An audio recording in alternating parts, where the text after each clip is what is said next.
Good morning. मैं आज quantum यांत्रिकी की यानी क्वांटम केमिस्ट्री की नेक्स्ट क्लास ले रहा हूँ, जिसमें कि मैं आपको एक विमीय बॉक्स में कण के तरंग फलन और ऊर्जा के निकालने का तरीका बताऊँगा। हम पहले भी क्लास ले चुके हैं, जिसमें क्वांटम यांत्रिकी में हमने सबसे पहले डी ब्रोगली इक्वेशन और इसके अलावा हमने प्रकाश विद्युत प्रभाव और क्वांटम यांत्रिकी के अभिग्रहित और संकारकों के बारे में पढ़ा। आज जो टॉपिक है वो है एक विमीय बॉक्स में कण, यानी particle in one dimensional box. One dimension का मतलब, जैसे हम कहते हैं यूँ थ्री डायमेंशन होती है एक्स वाई जेड, जो हम कार्टेशियन कोऑर्डिनेट लेते हैं एक्स वाई जेड, तो यहाँ हम केवल एक डायमेंशन में यानी केवल पार्टिकल का मूवमेंट हम केवल एक डायरेक्शन में देख रहे हैं।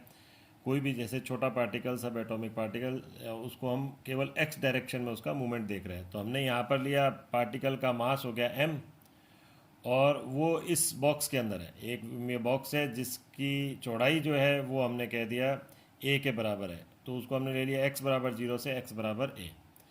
और यहाँ ये जो एक विमीय बॉक्स है, जो बॉक्स है उसकी दीवार पर जो पोटेंशियल एनर्जी है वो है इनफाइनाइट, और अंदर पार्टिकल के लिए हमने माना पोटेंशियल एनर्जी किसके बराबर हो गई, v बराबर 0, और ये पार्टिकल है m द्रव्यमान का। अब ये मूवमेंट कर रहा है।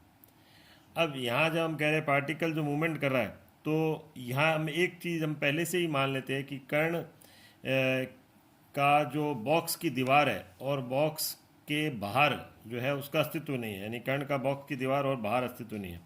ये हम कह चुके पोटेंशियल एनर्जी 0 है कण की, कहाँ पर, बॉक्स के अंदर। लेकिन बॉक्स पर तो हम कह चुके बॉक्स की दीवार और उसके बाहर उसका अस्तित्व नहीं है, पोटेंशियल एनर्जी इनफाइनाइट हमने मानी है। तो अब हम यहाँ सीमांत शर्त लगाते हैं, यानी बाउंड्री कंडीशन लगाते हैं। तो हम कहते हैं साई बराबर 0 होगा यदि x बराबर 0, यानी x बराबर अगर 0 लिया तो साई बराबर भी क्या हो जाएगा, 0 हो जाएगा। और दूसरा हम कहते हैं साई यहाँ पर भी 0 होगा, यानी कि जबकि x बराबर हम क्या कह देते हैं a। तो यानी कि इसका मतलब क्या हुआ, कण का जो अस्तित्व है वो ना तो दीवार पर है ना ही दीवार के बाहर है, लेकिन अंदर बॉक्स के अंदर अस्तित्व है। तो अब इसमें हम लेंगे श्रोडिंगर इक्वेशन। श्रोडिंगर इक्वेशन हमें पता है del square psi by del x square, del square psi by del y square, del square psi by del z square, plus 8 pi square M by H square E minus V psi बराबर 0। ये Schrodinger equation हमने लिखी है। अब करना क्या है हमें, अब हमें करना क्या है, इस पर पहले हमने वापस से एक बार इसको लिख दी श्रोडिंगर इक्वेशन इस तरीके से। ये श्रोडिंगर इक्वेशन वापस से यहाँ पर लिखी हुई है ये प्रकार से। अब चूंकि हमने कहा एक विमीय बॉक्स लिया है, तो एक विमीय बॉक्स में हम बोल ही चुके हैं पोटेंशियल एनर्जी किसके बराबर होती है, 0 के, तो हमने ये 0 रख दिया। फिर ई माइनस वी अभी हमने कहा था, ये 0 कर दिया, तो 8 pi square m by h square. अब चूंकि एक विमीय है तो हमने क्या कर दिया, वाई और जेड को भी हमने यहाँ पर नहीं रखा, यानी वाई और जेड को भी हमने 0 के एक तरह से बराबर मान लिया है, उसको नेग्लीफाई मान लिया, यानी उसको हम नहीं लेंगे, क्योंकि वाई और जेड हम अक्ष नहीं ले रहे, केवल एक्स अक्ष ले रहे। तो अब उसको जब हमने उसको फिर ऐसी स्थिति में पार्शियल डिफरेंशिएशन लिखने की ज़रूरत नहीं, हमने D square psi by D X square लिख दिया, और ये बाकी वी को यहाँ पर 0 कर दिया। अब इस वाले पार्ट को, यानी 8 pi square M by H square और ई जो है, इसको हमने किसके बराबर मान लिया, एल्फा स्क्वायर साई बराबर 0। तो D square psi by D X square plus alpha square psi बराबर 0, जहाँ एल्फा स्क्वायर किसके बराबर है, 8 pi square M by H square E के। ये अब इस जब इक्वेशन को सॉल्व करते हैं तो हमारे पास आता है साई बराबर ए साइन एल्फा एक्स और बी कोस एल्फा एक्स। इसकी हमें डिटेल नहीं लेनी है, हमें बस यहाँ से लेना है कि हमने इसको मान लो सॉल्व करा तो हमारे पास यह है। अब हमें क्या करना है, जो इसके आगे का पार्ट देखना है, यानी कि अब हमें इस पर क्या करनी है, सीमांत शर्त लगानी है, यानी बाउंड्री कंडीशन लगानी है। तो हम इस पर क्या कहेंगे, साई बराबर 0 है, हमने अभी बोला ही था यदि x बराबर 0, तो पहली कंडीशन तो यही थी कि साई बराबर 0, ये बॉक्स लिया था हमने, ये रहा बॉक्स, ये इस प्रकार से बॉक्स। तो हमने कहा था x बराबर 0 और x बराबर a, दोनों स्थितियों पर साई का मान क्या हमने बोल दिया था, ये 0 कह दिया था। इस पर भी हमने साई का मान 0 बोला था, यानी बाउंड्री कंडीशन हमने कौन सी ली, पहली साई बराबर 0 यदि x बराबर 0। तो हमने इसमें अब इसका मान रख दिया, तो a sine alpha 0 b cos alpha 0। तो हमें ये पता है कि साइन 0 किसके बराबर होता है, 0 के बराबर, और कोस 0 किसके बराबर होता है, 1 के बराबर। साइन 0 0 के बराबर हो गया और कोस 0 1 के, तो हमने ये कोस 0 रख दिया, ये मान रख दिया, तो b का मान हमारे यहाँ पर आ गया 0। अब बी का मान तो ये एक तरह से यहाँ बी का मान हमें रख ही देंगे, बी का मान हमारे पास 0 आ गया। अब हम दूसरी बाउंड्री कंडीशन लगाते हैं, वो कौन सी हो गई, साई बराबर 0 यदि एक्स बराबर क्या हो यहाँ पर ए। तो अब हम ए का मान इसमें रखते हैं, क्योंकि बी तो ऑलरेडी 0 हो चुका है, ये वाला पार्ट तो ऑलरेडी 0 हो चुका है।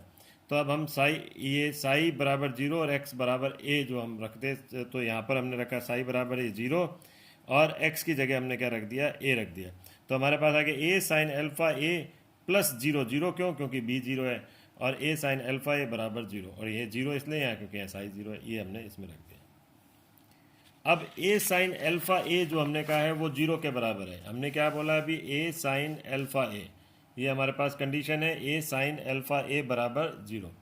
अब ए साइन अल्फा ए चूंकि 0 के बराबर है, तो ये कैसे संभव है, ये तभी संभव है जबकि क्या हो, या तो ए 0 हो, इन दोनों में से एक 0 हो यहाँ पर, तो या तो ए 0 हो या फिर हम कहते हैं साइन अल्फा ए जो है वो 0 के बराबर हो। अब अगर मान लो हमने ए को 0 मान लिया, तो ऐसी कंडीशन में क्या हो जाएगा, ऐसी कंडीशन में तो हम इसमें देख रहे हैं कि दोनों के दोनों ही 0 हो गए, तो फिर तो साई 0 हो गया, फिर तो कण का अस्तित्व ही नहीं रहेगा। तो इसका मतलब ए 0 वाली कंडीशन को तो हम नहीं लेंगे। फिर हम कौन सी कंडीशन लेंगे, साइन अल्फा ए बराबर 0। अब साइन अल्फा ए 0 जो होता है वो भी दो परिस्थिति में हो सकता है, या तो अल्फा ए एन पाई के बराबर हो या अल्फा ए 0 के बराबर हो। अगर हम अल्फा ए 0 के बराबर लेते हैं तो कोई इससे आगे जो सॉल्यूशन नहीं निकलेगा, तो हम यहाँ लेंगे अल्फा ए बराबर एन पाई। तो अल्फा बराबर हो गया हमारे पास एन पाई बाई ए। साई बराबर हमने रख दिया ए साइन अल्फा एक्स, वापस से एक बार लिया मैंने बी कोस अल्फा एक्स। अब चूंकि हमें पता है बी जो है वो तो 0 के बराबर है, तो ये तो हमने यहाँ रख दिया, बी 0 हो गया। और ए अभी हमने निकाला नहीं है, कैपिटल ए। अल्फा एक्स जो है ए 0 नहीं है, ये हमने लिख दिया। और अल्फा एक्स अभी हमने कहा है किसके बराबर है, एन पाई के, यानी अल्फा बराबर एन पाई बाई ए लिया है ना, ये रहा अल्फा बराबर। तो जब इनको मान को रखा तो हमारे पास क्या आ गया, साई बराबर A sine N pi by A x. तो ये हमारा हो गया एक कौन सी तरंग फलन आ गया यहाँ पर। अब हमारे पास दिक्कत क्या है, अभी ए का मान और हमें निकालना है। ए का मान निकालने के लिए अब हम क्या करेंगे, साई पर प्रसमानीकृत की शर्त लगाएंगे। प्रसमानीकृत में हम जानते हैं साई स्क्वायर डी एक्स जो है, या यहाँ पर जैसे ये इनफाइनाइट लिया तो हम यहाँ एक बार डी टॉ लिख देते हैं, ये डी टॉ लिख देते हैं। माइनस इनफाइनाइट से इनफाइनाइट, ये तो हो गया 1 के बराबर। और अगर ये मान लो अब चूंकि हमने x के सापेक्ष लिया है, तो और 0 से a ही लिया है हमने, जो कंडीशन लगाई है, तो हमने यहाँ पर 0 से a की कंडीशन लगा दी है, माइनस इनफाइनाइट से प्लस इनफाइनाइट की जगह 0 से a की कंडीशन लगाई, और ये dx लिख दिया डी टॉ की जगह। डी टॉ तो एक्स वाई जेड तीनों के लिए होता है, तो इस तरह से हमने रख दिया।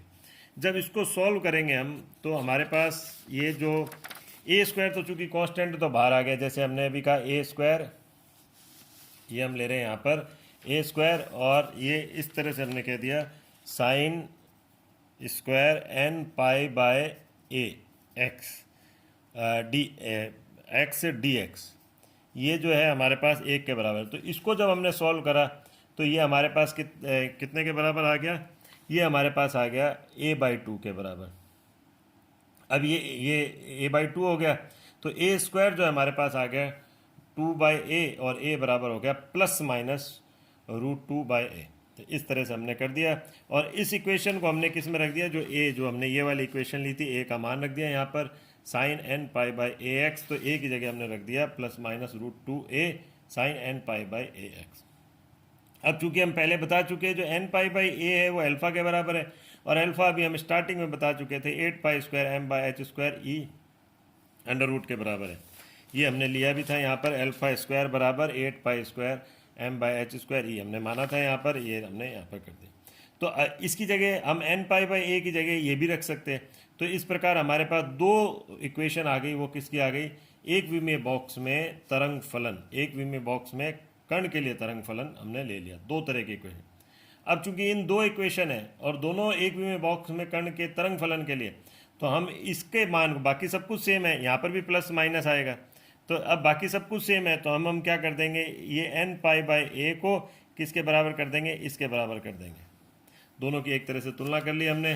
तो जब हमने तुलना करी तो हमारे पास ई का मान आ गया, ई का मान किसके बराबर आ गया, n square h square upon 8 m a square.